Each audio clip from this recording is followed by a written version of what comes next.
Hello and welcome to another episode of the Earthside Echo, your source for all the latest dispatches from Earthside. In this episode, we rejoin Fenton Brahms among the armies of the King's Empire. In Afghanistan, Brahms was found in the desert, mutilated and missing an eye. During his recovery, he befriended a young captain named Tybalt, who introduced him to the teachings of the cult of the Burning Man. We rejoin Brahms 2 years later in a tent in Tibet. I hope you enjoy the conclusion of Lantern Burning.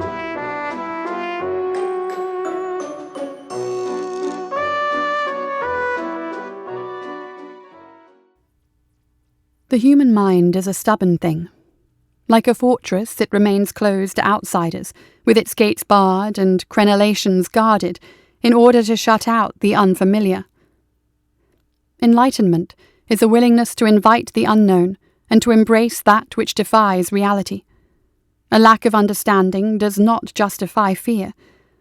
Of everything he taught me on that night when he first appeared in my dreams, this lesson was the most valuable. If I did not have the courage to accept that he was already within us all, waiting to expose himself at the crossing, I never would have discovered the true path to enlightenment. So to all of you I say, unbar your gates, dismiss your watchmen. A fortress imprisons you within as much as it keeps the enemy without.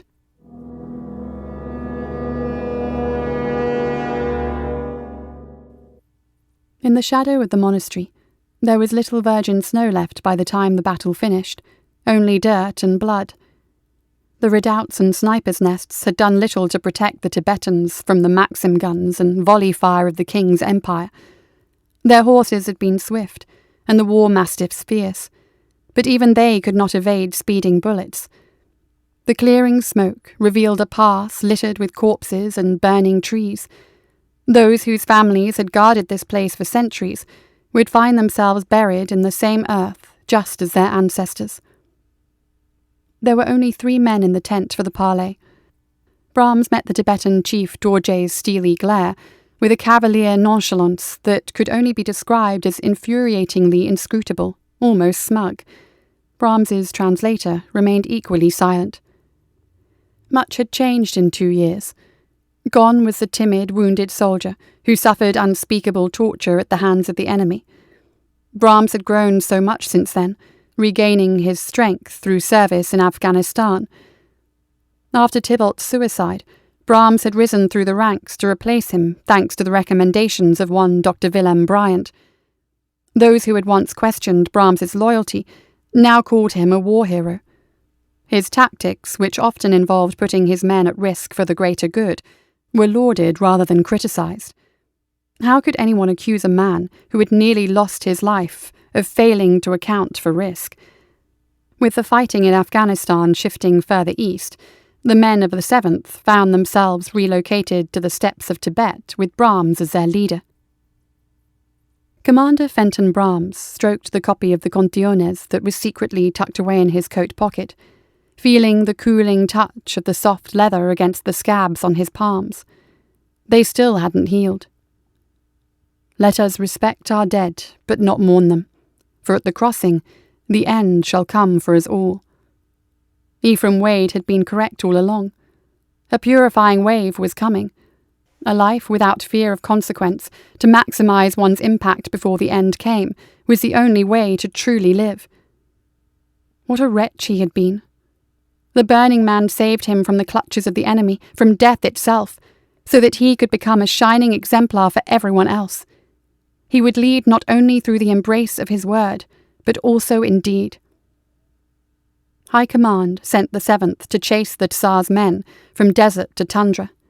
Brahms had no control over his assignment. All he could do was execute it with ruthless satisfaction, whatever the cost. You are his lantern, and he is your light. Let him guide you as you pursue your experience to the fullest. Nothing shall stand in your way, for all shall be cleansed by righteous flames, when we are but blind insects crawling in his hands. The howl of the Tibetan wind broke Brahms from his reverie. Silent hostility was a good way to start off the negotiation. Apathy was, ultimately, a source of confusion for one's negotiating rivals. Brahms brushed the shaggy white hair out of his remaining eye and motioned his translator to step forward. He was a boy, not a day older than 17. Dressed in the king's colours with a gilded sword strapped to his side, he looked just as regal as the other officers, although his youth exuded a softness that belied the palpable tension of the parley. The translator kept his mouth shut. Brahms had instructed him beforehand that it was never wise to speak first at a meeting. Calling him forward was simply a way of intimating that he was ready to entertain the notion of listening. As anticipated, the Tibetan commander broke the silence. Barely leaving room for the boy to translate his words, Dorje continued to stare deep into Brahms's blank countenance, as if trying to read his enemy's thoughts as he spoke. 3,000 of my men died today, after you fired on them with... It didn't take a translator to convey that there was no word in Tibetan for anything that could capture the level of destruction the artillery guns had wrought. A sense of ruthless satisfaction gushed through Brahms's stomach. You do not belong here. This is not your home. What right have you to march here? What mandate? You have nothing but spite and greed. What sort of honourless men are you commanding? Brahms fought back a smile. The man's pain and frustration, the feeling of being cornered without escape, was delicious. He had been there once himself, and had crawled his way out through with strength, courage, and conviction. Could Dorje do the same? And what sort of men turn their backs on their enemy, instead of standing firm? Brahms returned glibly, breaking Dorje's gaze and staring up at the ceiling. He rather admired the standard hanging from the centre pole, a rich crimson, far better than the lurid teal and dusty ochre of Dorje's woolen tuba. What ugly clothing, and horribly impractical too. Dorje's expression hardened. Good men, with families, ancestors, wives, and children. We were at peace before you arrived. You should never have come to us. Neither should have the Tsar, but you don't object to his presence. Brahms raised his eyebrows. You negotiated with his men. Why reject us? They are welcomed only because we made it so. Dorje's stare hardened. Brahms scoffed. Ah, well, you seem to have identified the problem. You could have abandoned them to avoid all of this fighting. He waved his hand dismissively. So much death was unnecessary. What had they offered you that we cannot provide? What was worth such a price? That monastery, perhaps? The Tibetan remained silent, but an odd chill fell upon the tent. Several of the candles flickered, and Brahms's translator bristled. The boy shifted his hand an inch, almost imperceptibly, towards the sword at his belt. Brahms himself remained unmoved, but he stared into Dorje's beady black eyes with curiosity. Something like green fire seemed to dance behind the Tibetan's irises. Then the moment passed as quickly as it came. It took a second for the translator to recover, unsure if he had felt that haunting chill, or had merely imagined it. The boy had to talk quickly to match Dorje's next words. There are men even more terrifying than you. Men who transcend the laws of nature. We do not care about your Western wars or petty rivalries, only for the survival of our people. At any cost, and with any new skill, even one banned by your laws. The Tsar is far more open-minded than your king. He was willing to teach us what you would not. Brahms stood up and began to pace. A long silence followed. He had felt the chill. It meant only one thing. Dorje and his people were too far gone, and the time for negotiation had passed. Fear not, for all shall be clean to forge a world that is bright and beautiful. It seems that we cannot progress any further. The Tsar offered you a promise we are not prepared to match. You leave us with no other choice. He feigned a sigh. You must surrender. and allow our army to confront his forces directly. We will take the monastery as our base of operations. You do not understand the arts with which you meddle. You will thank us in the end, I think." Dorje's eyes widened. "It is you who fails to understand. Proceed as you must, but you cannot enter that place. It is forbidden. What lies within the monastery that's worth dying over, I wonder?" Dorje slammed his fist on the table. "You would not understand. I cannot allow your arrogance to be the death of both of our peoples." Brahms could sense the urgency, even without the translator. Dorje wasn't negotiating anymore. He was pleading. "You have already consigned your people to death. You just don't know it. Perhaps there is still time. There will be no negotiation, only your complete unconditional surrender and the severing of your relations with the Tsar. We will leave your people in peace." Dorje didn't budge, which made Brahms's next decision easier. They would all understand the cost in time. True leadership was to pursue victory at any cost, and most were too narrow-minded to appreciate that vision. When the crossing came, none of it would matter. "Your cohorts are outside, ready to receive you, are they not?" Brahms nodded towards the tent flap, frowning. The Tibetan stared at Brahms and the translator suspiciously, before responding. "They are ready to make a move, should you lay a finger on me. We expected no less from you." Brahms paused, thinking through his plan one more time. "There must be some higher power keeping you for something." Tybalt's words echoed inside him like an angelic chorus. The end would justify the means, and if it didn't, it wouldn't matter at the crossing. There was no going back now. "We expect the same of you, Commander. Why? I think you've betrayed us already, no?" "What do you mean?" Dorje demanded, a hint of confusion hidden beneath his hard tone. Brahms felt his adrenaline mounting as he reached for the sabre at his hip. In a flash, the blade found its way from its polished sheath and into the throat of the translator. The gurgling boy collapsed as a spray of crimson dyed the white fabric of the tent a sinister maroon. Dorje's eyes widened in shock. Brahms's Tibetan was limited, but he understood enough to make out the inevitable cry of surprise. Brahms smiled at Dorje as he slashed his own forearm open, tearing into his coat and flesh, and then sheathed his blade.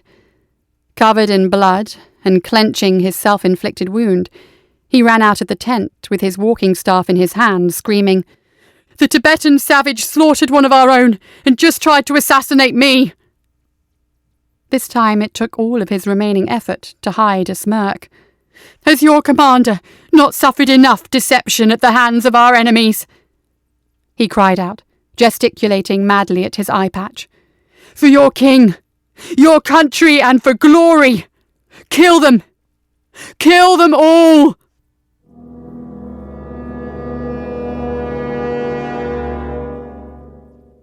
You will recognize the crossing when you see his mark in the sky, but before he sweeps clean the earth, he will bestow gifts beyond our wildest dreams. Sing out in joy, fratresque sorores mei, the day of judgment will be bright and beautiful indeed.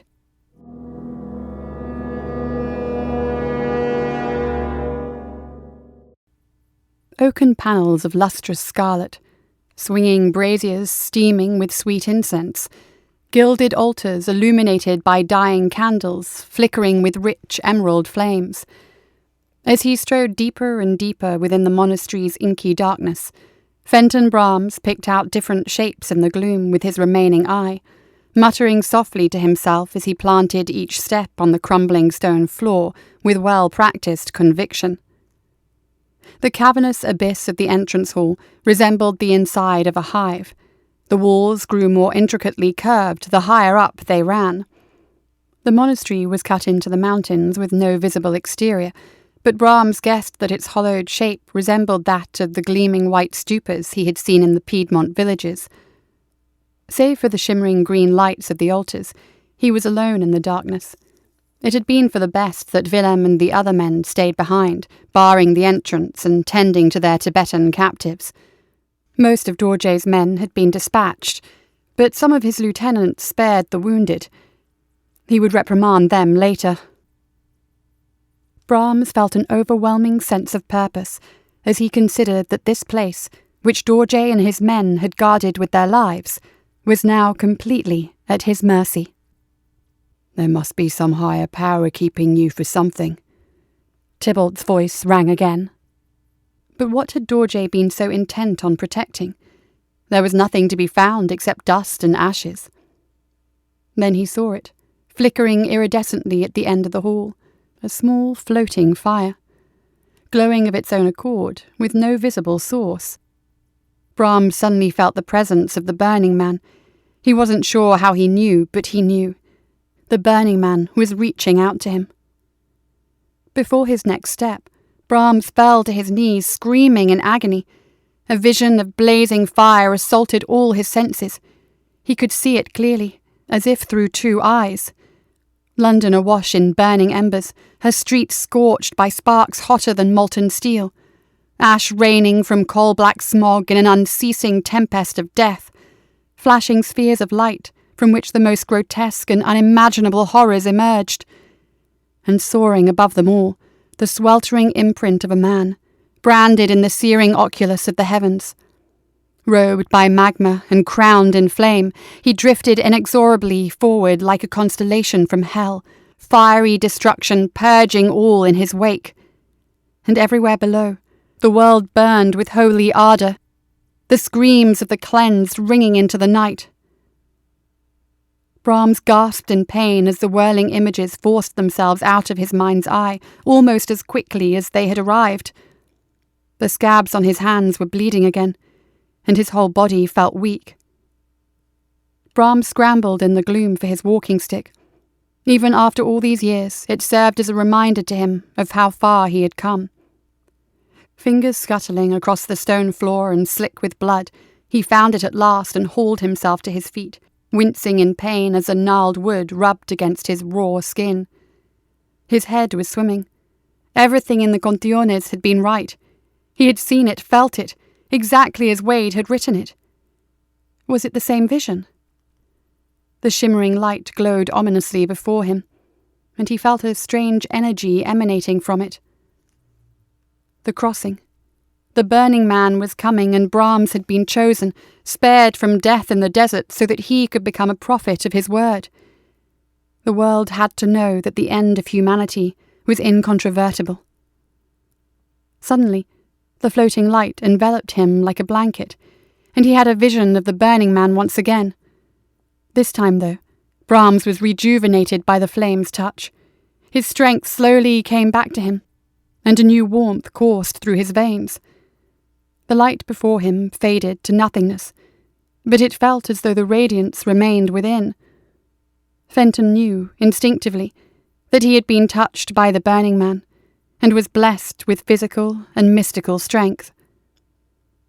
He has bestowed upon me a gift. Sprinting while high on adrenaline, Brahms emerged into the cold mountain air, smiling as he ignored the frost against his skin. Brahms! Willem ran up to meet him, medical bag in hand. Are you mad? What did you see? I need to return to London, Willem. Ensure that the Tibetans are dealt with, and don't go inside. It's not for the unbelievers. The doctor looked nonplussed. I don't understand. What the hell is in there? Is it dangerous? He looked around at the other soldiers. Are our men's lives in jeopardy? Answer me, Brahms. You can't just leave the regiment now. Hours ago you were almost assassinated, and now you storm out of the depths of the mountain looking like you've seen a ghost. This isn't normal. Nothing ever was, Doctor, said Brahms, grabbing one of the army horses by the reins and hoisting himself onto its back with surprising dexterity. He sheathed his sword and fastened his staff to the saddlebags. Brahms's mind was racing. What could he say? That all of London was awaiting the smouldering grasp of the Burning Man, that the world would end. He had seen it. Willem was uninitiated. They only fear what they cannot understand. They shall never accept the truth. Only the devout and pure of heart can. Wade had written. The doctor, a man of science, of logic or reason, would never accept his truth. Better to leave now, to find Wade and other members of the faithful to explain what he saw, rather than try to convince the unworthy.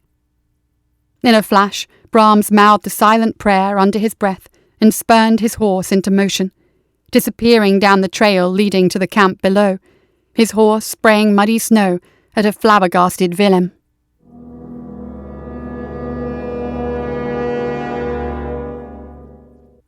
They told me that what I had seen was impossible.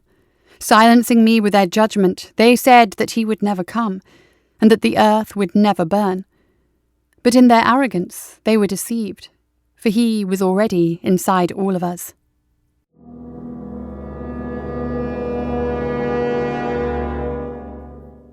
Brahms! Brahms! Willem dropped his bag and stamped his foot in frustration, but the commander was gone. At that moment, a soldier ran forward, his panting breath steaming in the freezing night air.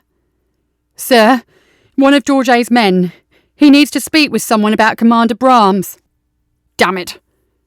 Willem looked as though he wanted to scream. "I'll speak with him. Lead the way." The doctor picked up his bag, shivered, and followed the soldier back to the command tent.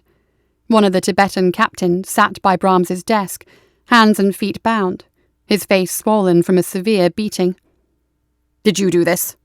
Willem asked, looking angrily at the soldier, but he had already departed, the tent flap billowing behind him. He knelt down on one knee to examine the bruises with pity and disgust. "I'm sorry they did this to you, I really am." Willem reached into his bag for an alcohol solution and began to dab at the wounds. "This is going to sting, but it will help. Can you understand me?" The Tibetan nodded. "Yes, I speak your language." "You have a name?" asked Willem with a sigh of relief. "Satya," the man said gruffly. "I saw your commander go inside." He nodded in the direction of the monastery. "It is a matter of life and death." "You're too late, I'm afraid. He's gone." Willem steadied himself with a deep breath. "Dorje tried to kill him. I doubt he would have spoken with you anyway." "Dorje surrendered. He was a man of honor, who would never draw blood at a parley, let alone kill your translator."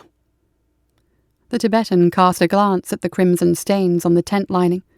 "That boy was barely a man. I know that your commander murdered him." "That is not what I understand to have happened. Commander Brahms is a good man." Willem stopped dabbing at Satya's face. He had quite an imagination. "Tell that to Dorje's 3 grandchildren. If they're still alive after you're through with them. You'd better hope they aren't. They will want vengeance." Willem sighed. "Enough. What do you want?" "Your commander is in danger." Satya stared up at him imploringly. "Find him and warn him. There's not much time." Willem stared back at Satya blankly. "I don't understand," he began, but the Tibetan cut him off. "Weeks ago, my people saw a strange light in the sky. We followed it to this place, this monastery. By the time we arrived, the light was fading from view. But we saw what it had done. The monks who lived in this place, they had gone mad. They were raving and they were changed. Different. They had strange growths on their bodies, and had lost the capacity for speech. They attacked us and killed a dozen before we were able to stop them." Satya shook his head, as if trying to clear his memory of the events. "With the monks dead, a few of us went inside the monastery, and they too came out changed. Only one was sane enough to tell us about what was inside. That is the reason we guard this place. It is the reason we dealt with the Tsar. We'd heard about what he could do, and we thought he might know what had affected the monks. Some way to stop it. Now we guard it so no others may enter it, so all are safe from its touch. We guard it until the Tsar returns to fix the evil that lurks inside." And what exactly lies inside?" Willem raised his eyebrows skeptically. "Madness itself. All the suffering and pain of samsara, of infinite lives and reincarnations brought together as one against the laws of nature. This energy, it drives us mad, playing with our minds, our bodies, our chakras, making us think that the false is true and the true false, inverting everything we think we understand about our world. It makes the stuff of myth come to life." "What?" The doctor scoffed. Satya looked exasperated. He chose his next words carefully. "I believe your people call it a breach, although I'm not sure anyone looking at this one could identify it for what it really is. No one has been inside for weeks, except for one of the Tsar's people." Willem's stomach shrunk. No, there could only be one breach, Malifaux. How long had this portal existed? Was it still there? Satya nodded at the horrified expression on Willem's face. "Now you understand. You know what it can do. I don't know what your leader thought he saw, but it was not for the minds of men. He may be about to do something he is going to regret." "Why are you telling me this? His madness is a boon to you." William responded suspiciously. His hand slid almost instinctively towards his holster. "Because even my enemy does not deserve to be destroyed by that which is from another world.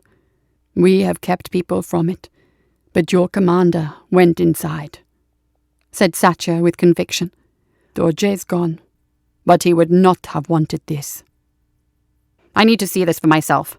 If I untie you, will you attack me?" Willem asked, pistol fully drawn and levelled. "You have to lead me to it." Satya shook his head. "You go at your own peril. I will not join you." "You have no choice. I need a guide, and so you must take me." Satya despaired as Willem began to untie his restraints. Willem continued to mull over what the man had told him. Could there really be a breach? Here. He had to verify Satya's words and get to Brahms before the commander did something spectacularly stupid. As Satya rose, the lamps flickered out, and an unnatural chill engulfed the command tent as the entire space was bathed in near darkness, barely illuminated by an unnatural hue of pale green. At first, Willem could hear nothing except the howling of the wind, but it was soon accompanied by the padded, muffled crunch of boots on snow, the shriek of shattering ice, and horrible, blood-curdling moans, like the sigh of a man's final death rattle protracted in an infinite loop of despair. Willem's blood froze. He spun around and saw Satya staring at him in the spectral light, his bruised face more haunting than ever. "The Tsar's men have come to rescue us after all." Gunfire, shouting, and the screams of Willem's men rang in his ears as he saw the shadows of some malignant foe dancing on the canvas of the tent. It was coming closer. His hand was shaking as he levelled his pistol at Satya.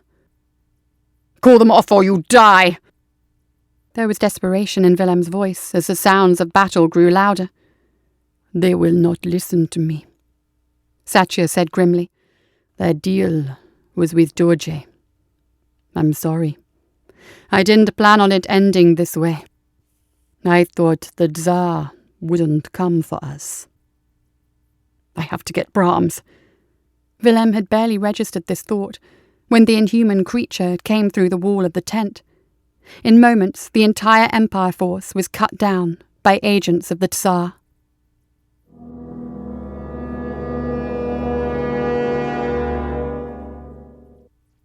Blessed is the one who trusts in his flames, whose confidence is in him. We do not fear when the heat comes, but emerge stronger and more beautiful from the embers.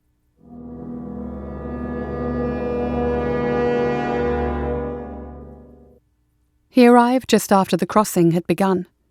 The London Brahms returned to was barely recognisable as the one he had left behind.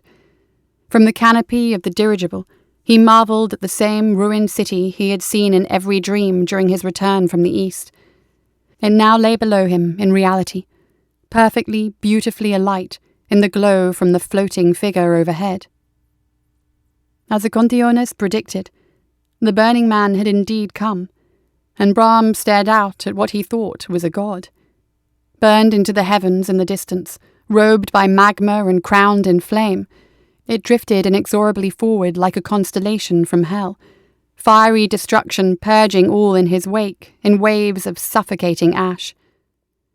The feeling of righteous purpose that Brahms felt in Tibet just weeks before boiled inside him. Brahms was meant to be back here by his side, standing by him as the crossing came to pass.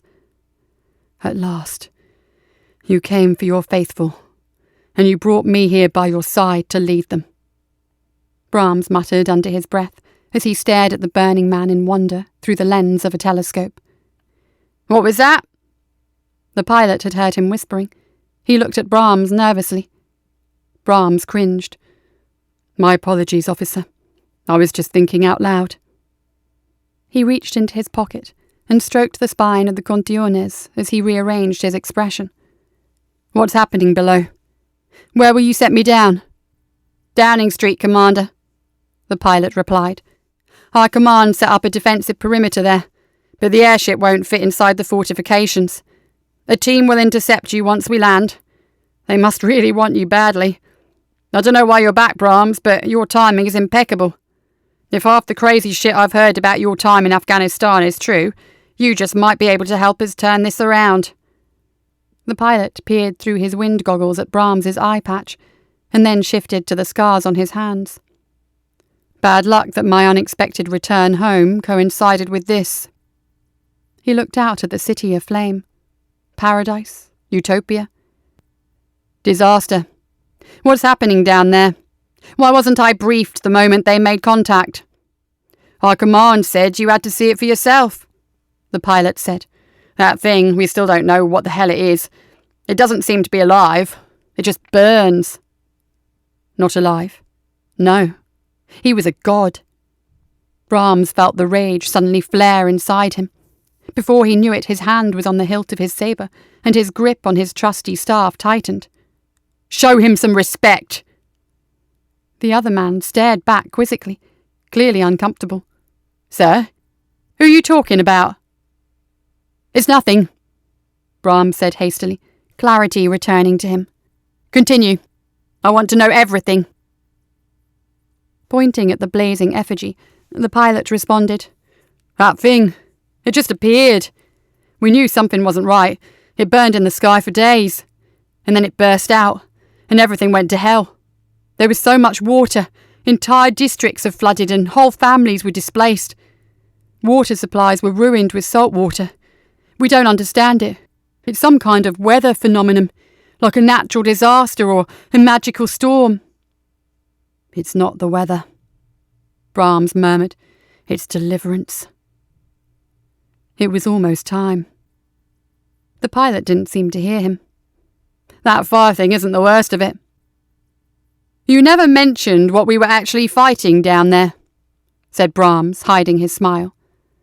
A holy tide will sweep away the unbelievers.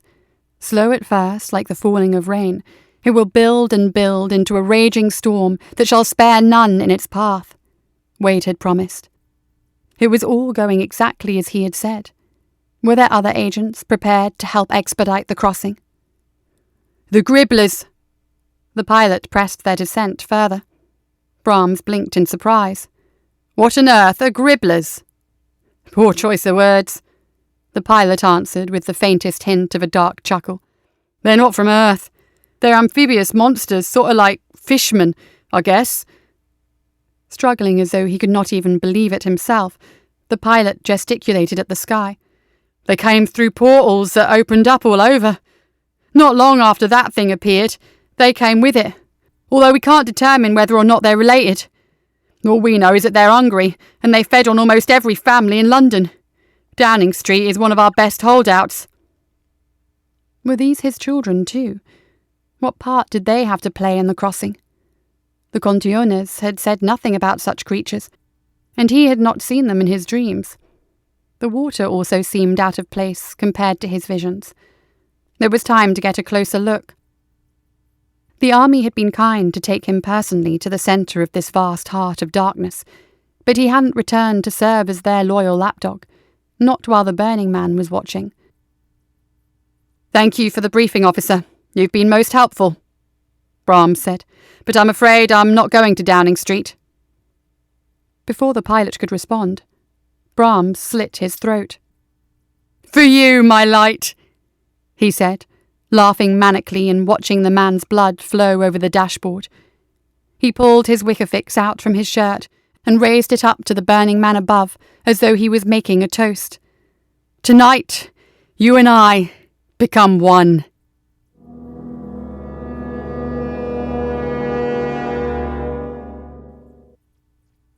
Your time has come. It is a new dawn for all, one bright and beautiful. For he will wipe away every tear from your eyes, and death shall be no more. There will be no mourning, or crying, or pain. All of your former shackles will have crumbled to dust.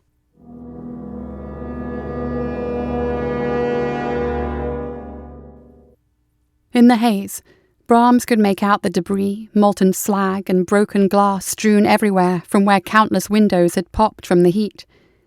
The smoking hulk of the airship smouldered behind him, its balloon in tatters and its carriage wrecked, torn apart like the carcass of a sacrificed beast. The landing hadn't been pretty, but it was effective. He had avoided entanglement with High Command for the time being. The city was deathly silent. Rain continued to fall, muffling the sounds of screams and gunfire in the distance.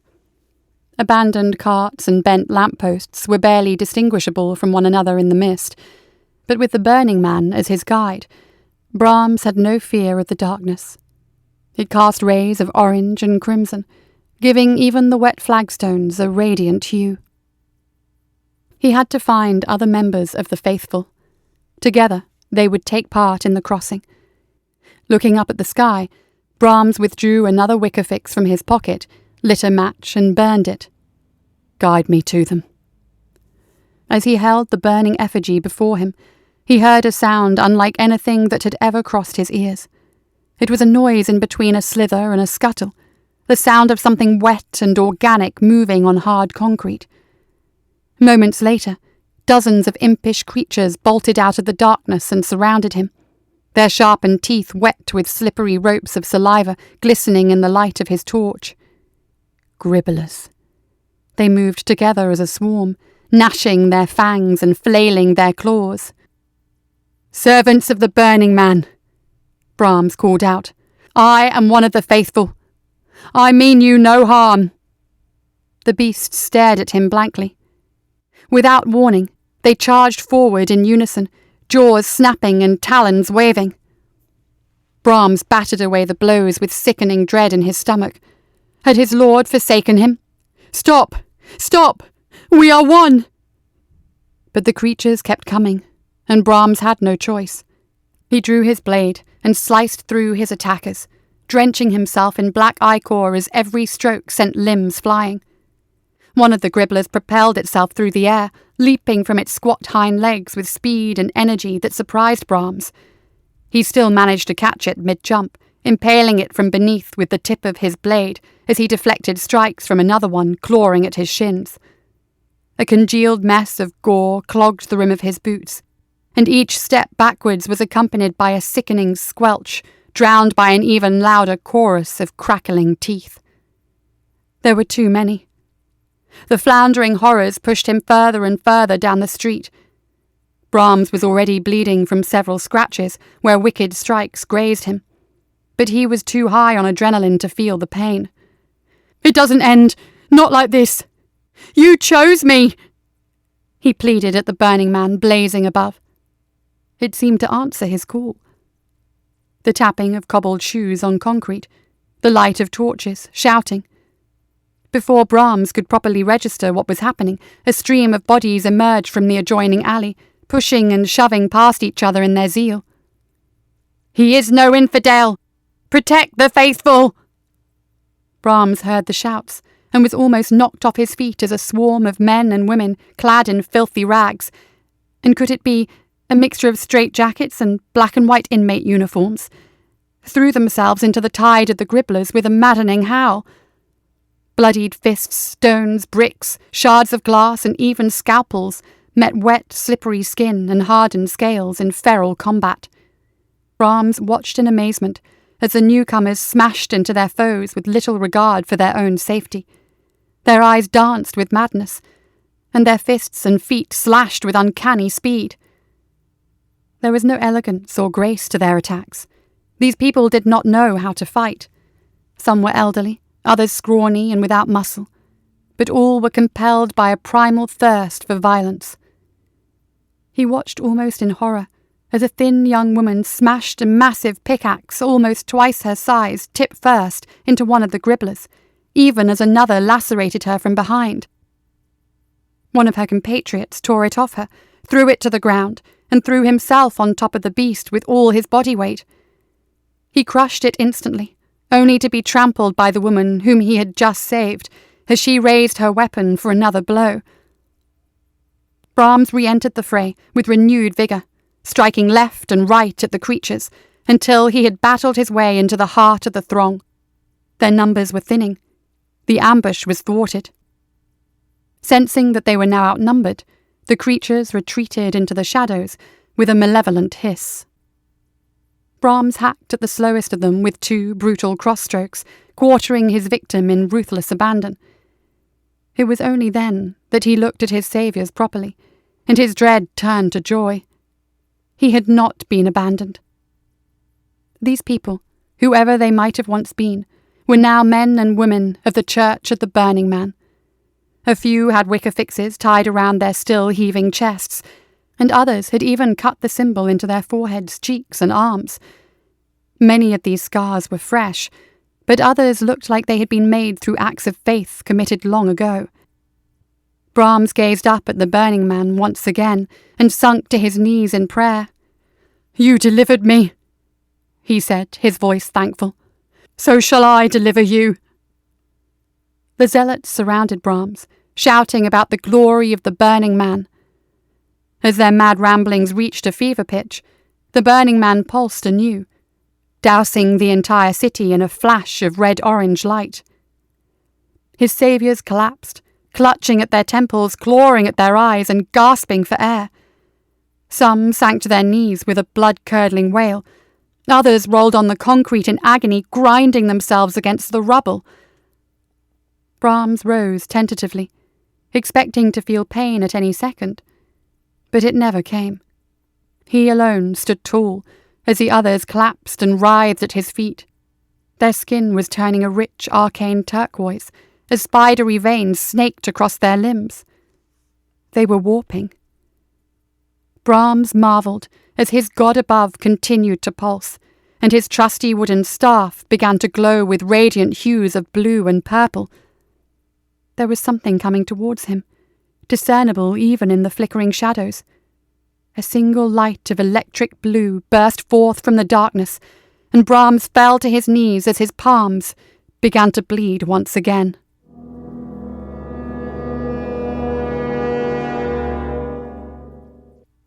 To all of the unbelievers, I say, what is truth but a lie that we have made our own?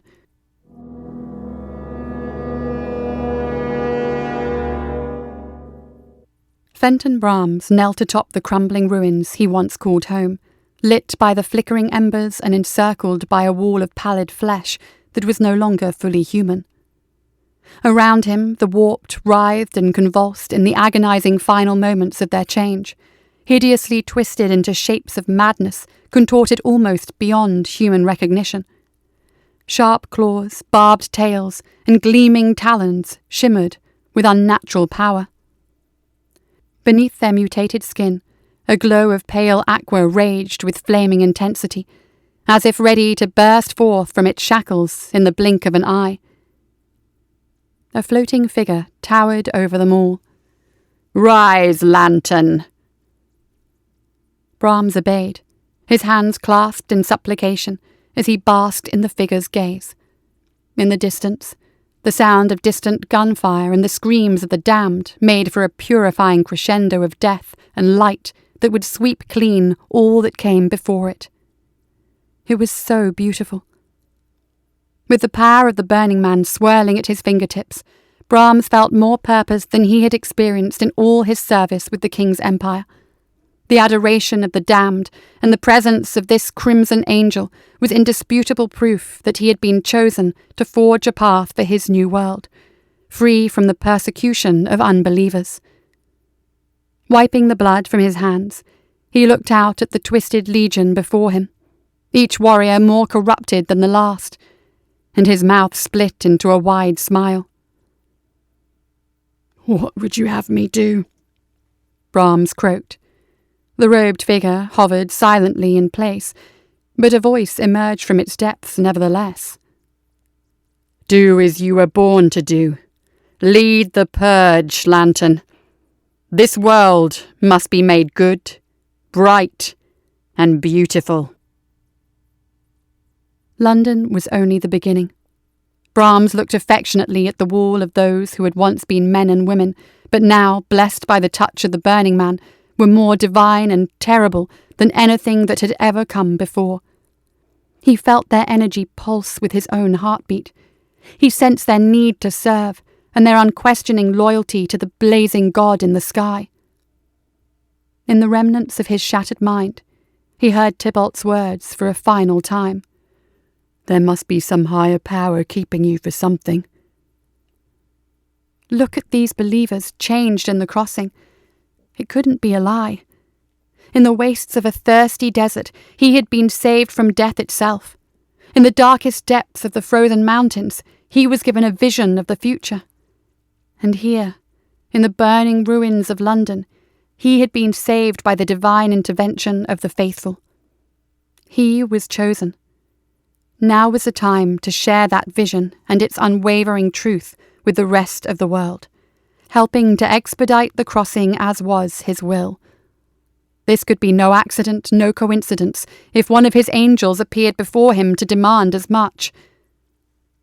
These creatures, the warped, he would find a way to make more of them, and with them pursue the truth of the crossing to the end as his prophet, with every man, woman, child, and creature he could enthrall. There would be others in the city who were already faithful, those who had not yet ascended. He would find them too, and lead them all together. As for the gibbering hordes, the true name of those he had thought of as gribblers, he knew not from whence they came, but they were not of his flock. They were but one more group of inferiors to be systematically eliminated for a brighter and more beautiful world. The Great Purge would start at Downing Street, with the Prime Minister herself.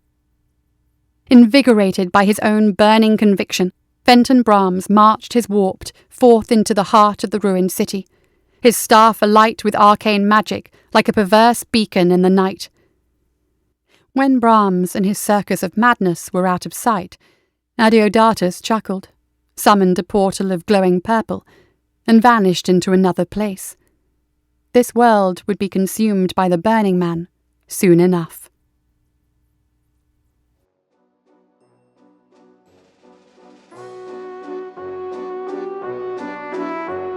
That's it for another episode of the Earthside Echo.